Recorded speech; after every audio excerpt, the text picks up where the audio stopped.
경기가 끝나는 휘슬이 울리는 순간 사람들은 종종 스코어보드를 바라보며 모든 것을 이해했다고 생각한다. 1-1 무승부, 4강 진출, 그리고 88분에 터진 한 번의 폭발적인 장면. 하지만 축구를 그런 식으로 바라본다면 당신은 언제나 이 경기라는 스포츠의 표면만 보게 될 것이다. 리오넬 메시에게 축구는 결코 마지막 몇 초 동안 벌어진 일만으로 설명되는 스포츠가 아니다. 축구는 경기 내내 누적되어 온 모든 움직임, 구조 속의 작은 균열, 그리고 수많은 선택들이 쌓여 마침내 하나의 순간처럼 보이는 장면으로 터져나오는 스포츠다.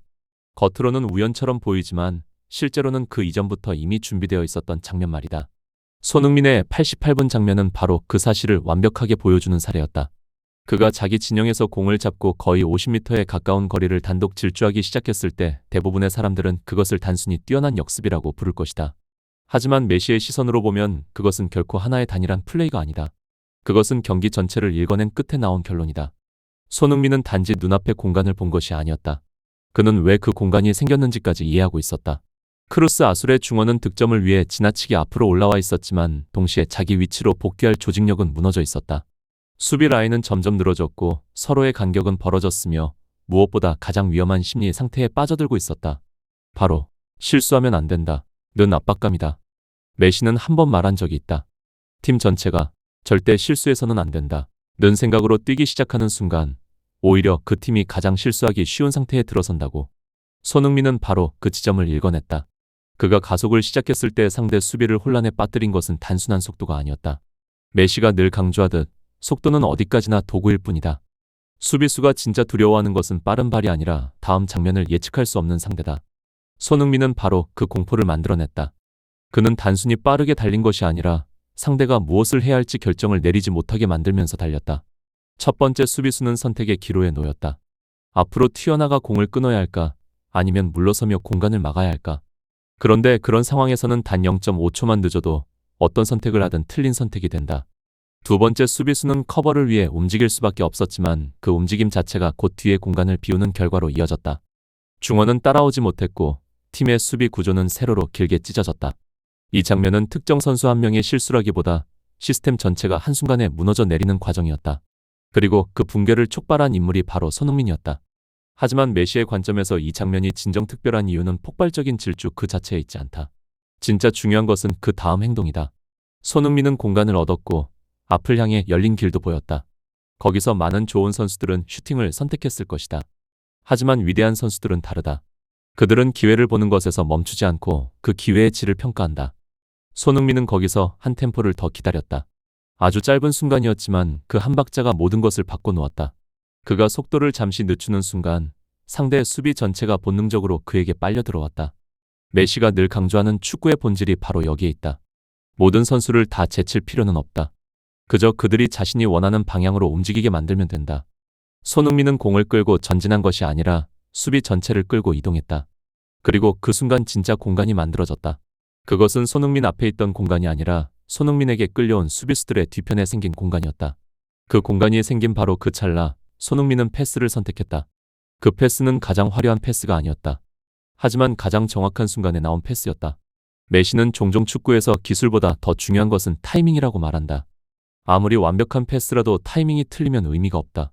반대로 기술적으로 단순한 패스라도 상대 수비가 가장 불안정한 순간에 나가면 경기를 뒤집는 결정적인 무기가 된다.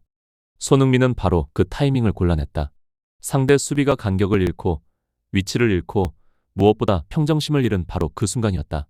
패스가 나가는 순간 사실상 장면은 거의 끝나 있었다. 수비수들은 급히 복귀할 수밖에 없었고 이미 균형을 잃은 상태에서 마지막 동작을 해야 했다. 수비수가 공포와 혼란 속에서 수비할 때 좋은 선택은 거의 남아있지 않다. 그들은 가장 덜 위험한 선택을 하려 하지만 그마저도 결과적으로는 실수로 이어지는 경우가 많다. 그렇게 페널티킥이 나왔다. 그것은 단순히 누군가의 기술 부족에서 나온 장면이 아니었다. 이미 전체 수비 구조가 통제 불가능한 상태로 밀려 들어간 결과였다. 기록지로만 보면 손흥민은 그저 페널티킥을 유도하는 장면을 만든 선수 정도로 남을 수 있다. 하지만 메시에게 숫자는 선수의 진짜 가치를 설명하지 못한다. 공을 수없이 만지면서도 경기를 바꾸지 못하는 선수가 있는가 하면 단 한 번의 터치로 경기의 흐름 전체를 뒤집는 선수도 있다. 이 경기에 손흥민은 후자에 가까웠다. 그는 굳이 골을 넣지 않아도 됐다. 하지만 공을 잡는 순간마다 경기의 방향 자체를 자기 쪽으로 끌어당겼다. 더 인상적인 것은 그 장면이 나온 맥락이다.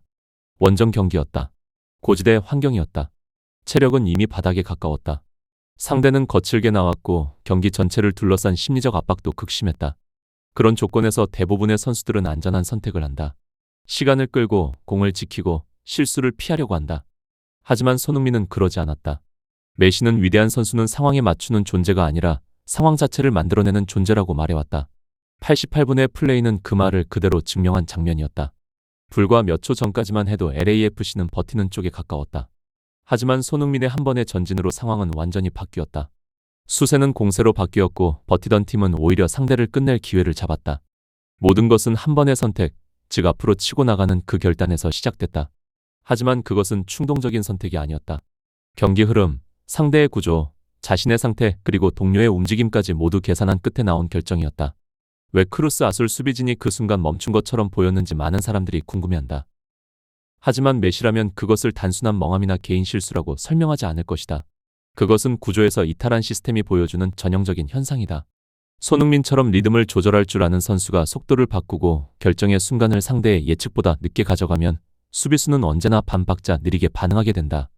그리고 최고 수준의 축구에서 그 반박자는 곧 통제와 붕괴의 경계선이다. 이 장면은 동시에 용기에 대한 이야기이기도 하다. 왜냐하면 88분, 체력이 거의 소진된 상태에서 그 정도의 리스크를 감수하며 전진한다는 것은 단순한 기술만으로는 불가능하기 때문이다. 거기에는 자기 결정에 대한 절대적인 신뢰가 필요하다.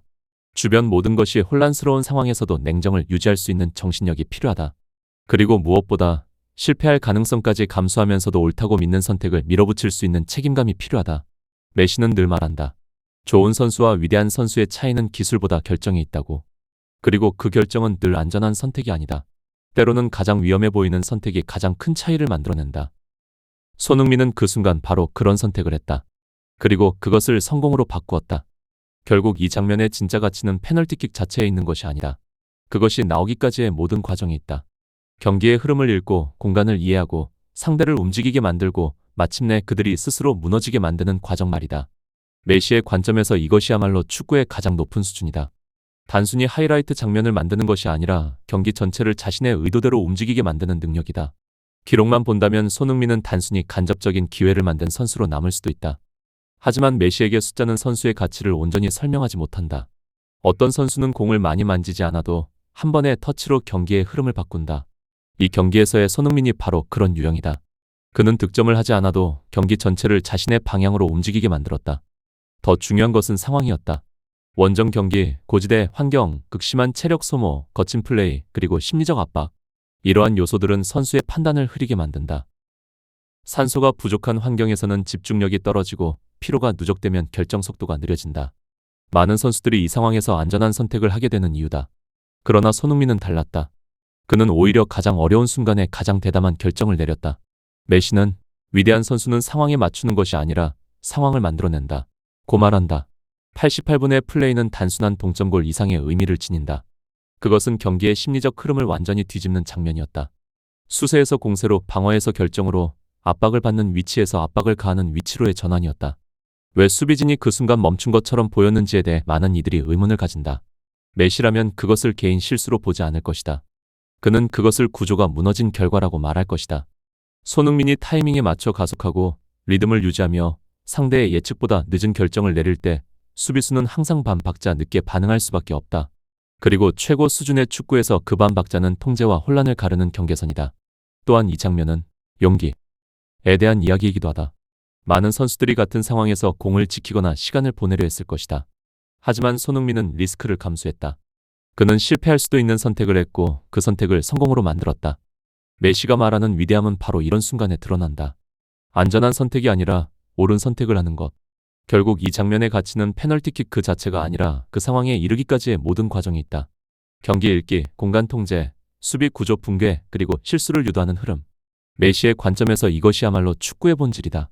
단순한 하이라이트 장면이 아니라 경기 전체를 자신의 의도대로 움직이게 만드는 능력. 그리고 바로 그 경기에서 손흥민은 그런 능력을 보여주었다. 그는 단지 경기에 참여한 것이 아니었다. 그는 경기의 의미 자체를 다시 정의했다. 리오넬 메시의 시선으로 본다면 이것은 그냥 뛰어난 역습 한 번이 아니다.